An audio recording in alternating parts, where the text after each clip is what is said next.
adduunyadan markii ugu horeysa imaano waxaan aragnaa awoowe hooyo iyo aabbo eedo iyo adeer habaryar inse waxaa jiro weji aan weli arkin wejigaasna waxaan u maleynayaa kaan jaceylka la qaybsan lahaa inuu noqdo jaceylka sidaan miya jaceylka saawa maalinka sadaaqadka saa igu soo gasho ayaan kugu gudbiyaa aniga saaxiib ma lihi laakiin qof kale ayaan rabaa heesaan inaan maqashiiyo qofkaas aniga mar walba isaga ayaan ku riyoodaa markii aan ka fikirayana waan iska qoslaa codkiisana aniga dhagayga oo keliya ayay ku soo dhacaan qofka keliya oo qalbigayga uu sugaayo waa isaga oo keliya isaga ayaan sugayaa aniga aqoon kuma leeyahay balse waxaan kuu sheegayaa gabadha aan u dan leeyahay inay adiga tahay gabadha qalbigayga uu sugayana inaad adiga tahay marka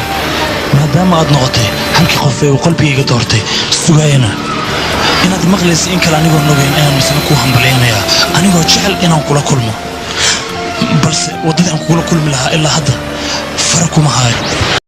aniga yaa quruxdiisa ma rabo inaa iga faallooto laakiin asiga wuxuu doonayay inaad wada kulantaan waa wada kulmaynaa maalin maalmaha ka mid a waan wada kulmaynaa maxaa yeelay codkaaga markii aan ka maqla aniga raadiyaha niyadda ayaa waxayba isiisay adiga inaan kula kulmo aniga laakiinse taas aniga qalad ayay iglu muuqataa maxaa yeelay kolleej ayaa waxaan ka dhigtaa shilmaa meesha adiga horey kolleejka uga dhigan jirta gurigeenna wuxuu ku yaalaa deelaadoon inkastoo aniga reerkayga aad iyo aad aan uga fogo haddana kalsooni buuxda ayay igu qabaan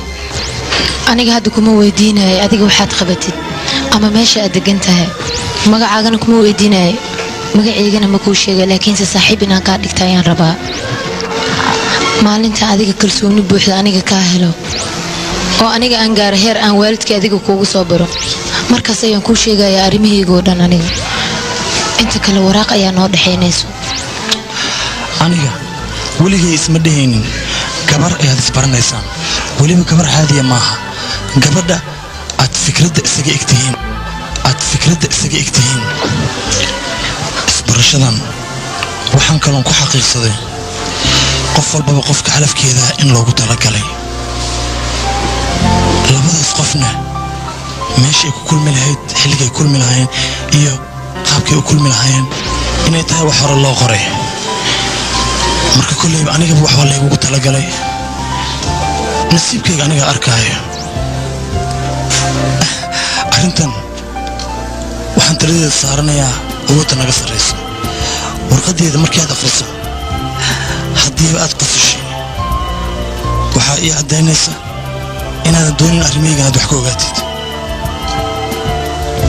balse aniga wax kaaga sheegaya aniga xilli walba waan riyoodaa riyadeedan adiga ayaan kugu arkaa